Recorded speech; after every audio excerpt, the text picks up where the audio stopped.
that sort of like, demeanour about him? No, not at all. Not at all. Even not Jamal ourselves, because people would say maybe. No, definitely not. Oh, definitely not. No. Obviously, someone else who we have missed for quite a while since August is Matt Ritchie. Personally, I'm quite a big Matt Ritchie fan. I feel like he gets around the pitch a lot. He's like a little Jack Russell Terrier, always gives 110% every match. Obviously, he's just had that second surgery, so he'll be out for a bit longer. Do you think he replaces Jethro Williams in the side, or? He is a nasty guy, and he's a good guy. I mean, I did a talking with Ritchie, Matt Elliott, Lascelles, and I can't remember. There were 4 of them at the ground about 2 or 3 years ago. He was outstanding, Matt Ritchie, in so much as he didn't give a toss about what people thought. He didn't. He just was genuinely a proper player. He's a proper player. You know, he doesn't care. He upsets people. He upsets his own people. He upsets his own teammates. He was the only one I used to watch, and Benitez used to hook him all the time, and he used to come off and he used to fall out with Benitez, and he was the only one who had the balls to sort of say, I should be on that pitch, and everyone in the ground knew it. You know, he's not the greatest in the world, but I'll tell you what, he's better than any one of them front 3 we've talked about. He doesn't do the same job, but he's a proper player, Matt Ritchie. He's a proper player. You know, he's old school. You know. Do you think he comes straight back into the side when he's he would do if he was my player, but apparently he's now they've decided that it'll take longer than it was going to take. You know. It's obviously at the minute his position's been filled by Jethro Williams. What do you actually make of?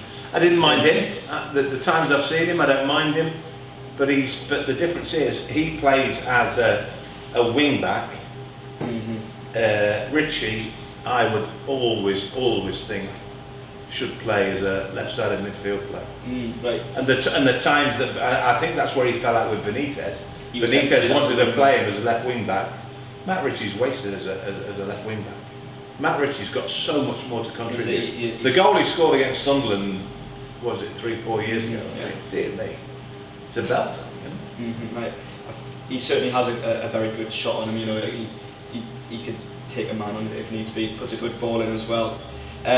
One thing I did want to ask about is what are your opinions on Steve Bruce and how he's followed on from the legacy of Rafa Benitez? I don't have a problem with Steve Bruce.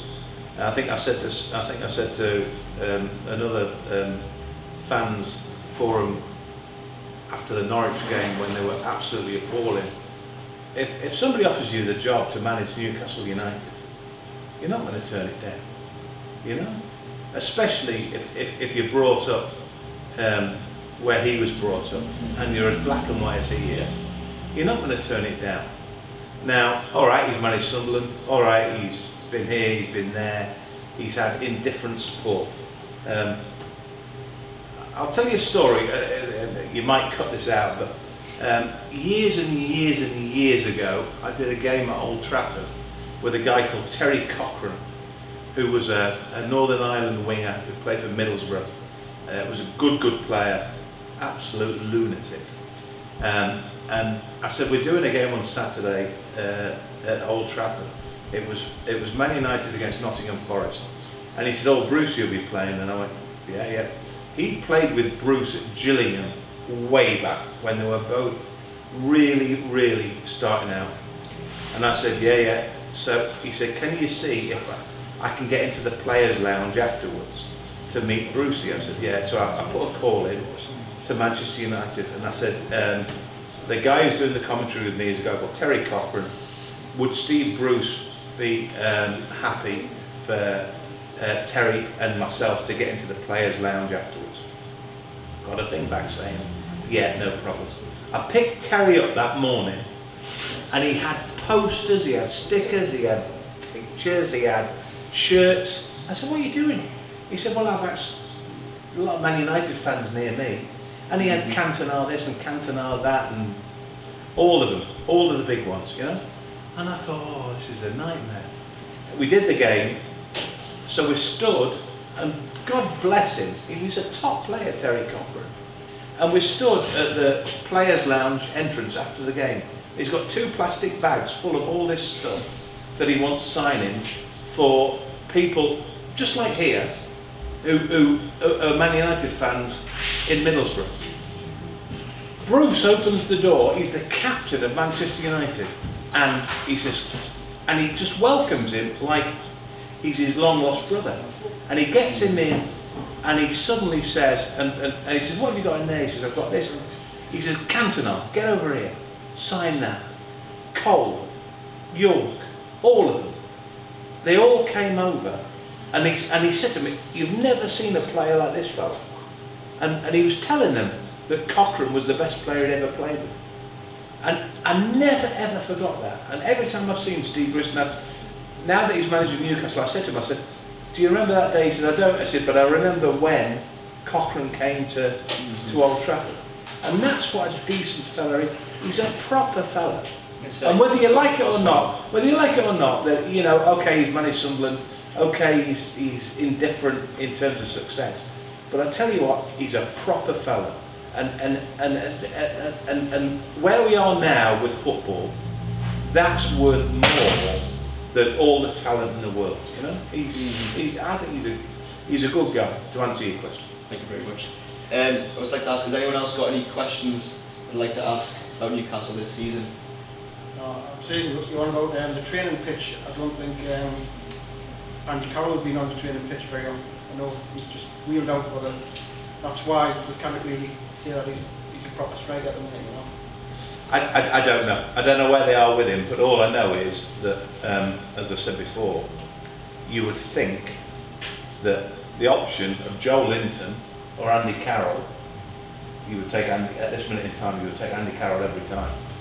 But he came on Monday, and I only watched it on the TV. I wasn't there, and I thought, well, actually, you're not really any better off, you know. And this is the problem, that the money in football these days is. I mean, I always maintain in my years covering football, his was the weirdest, whatever word you want to use, the most incredible, the most unlikely, whatever you want to use, transfer fee I've ever come across in my life. I mean, what did he become? He comes from the sixth most expensive player in the world, or something like that. I could not believe it. You know, God bless him. He's a nice kid, but honestly, it was madness. It was absolute football madness. And for him to come back, it's convenient.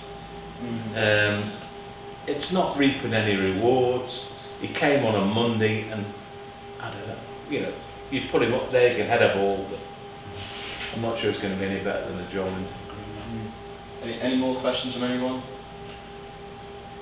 Alright, was the last point. I was just going to say, what do you think the rest of the season holds for Newcastle, and the foreseeable future as well?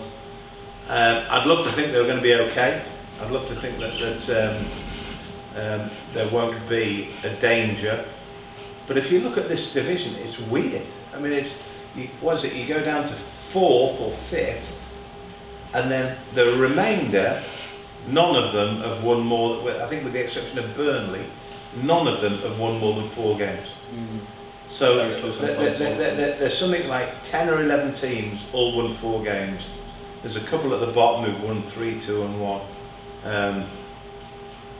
But I think they'll probably be okay. Back in the day, under Benitez, you'd have said definitely, because Benitez just doesn't care what. The thing with Benitez was he didn't care what anybody thought. He would just drill them and